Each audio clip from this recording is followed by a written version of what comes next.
The Hawaiian Islands, 2,000 miles away from any continent or island. It's one of the most isolated archipelagos in the world. Our Hawaiian waters are home to over 700 species of fish, and some are found nowhere else on Earth. From our wave-swept beaches to pristine coral reefs, and even to the depths of the open ocean, Maui's ocean environment is teeming with life, right before your eyes and under your toes. There are three distinct areas that define this ocean setting, and most of us are happy just to experience the first.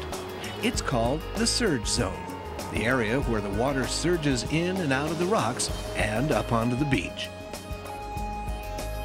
Naturalist Hannah Bernard. The tide pools are one of the most challenging places on the planet for the creatures that live in them. They're great for us to visit. These creatures have to be able to survive massive hits of waves, the heat of the sun throughout the day, and even when the tide completely goes out and the pools dry up, if you hold still and watch, you'll be amazed what you might find in these little wonderful pools here. Starting from the sand, there's ghost crabs that live in the sand. They're sort of a pale color, almost white, grayish, and they scurry around the sand.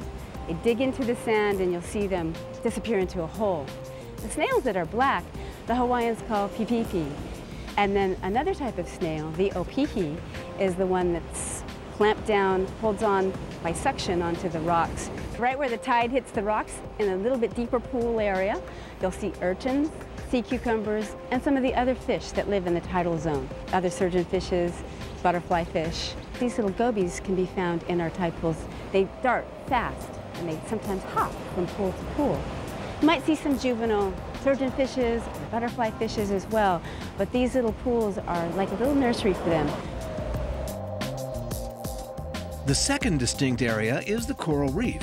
Stretching from the near-shore shallow reefs to depths of 120 feet, Hawaiian reefs are unique for several reasons. For one, they are geologically young, and consequently, they lack a barrier reef. Often mistaken for rock, coral is a living organism that provides food and shelter for inhabitants of the reef. And in some cases, it can take thousands of years to develop. So please be careful not to disturb or step on this delicate creature. Triggerfish, moray eels, and surgeonfish, including tangs, are plentiful. Sea turtles are also seen in this near-shore area. Beyond the reef is the fascinating and perhaps mysterious open ocean. Flip Nicklin tells us more. When you come to Maui, it's a really friendly place. It's protected, the water's warm and clear, you've got a lee from the mountains, so you have lots of places for all animals to thrive.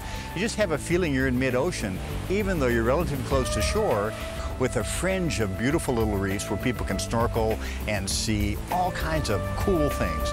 You've got all kinds of angels, you've got the triggerfish, and you've got humus, you've got all that stuff around, and you can see it in 3 feet of water.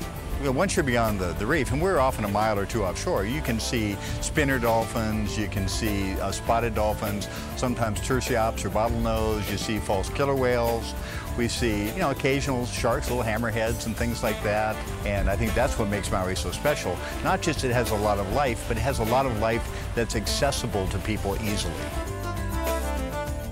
To visit Maui and not experience its unique undersea world is to miss half of what Hawaii has to offer.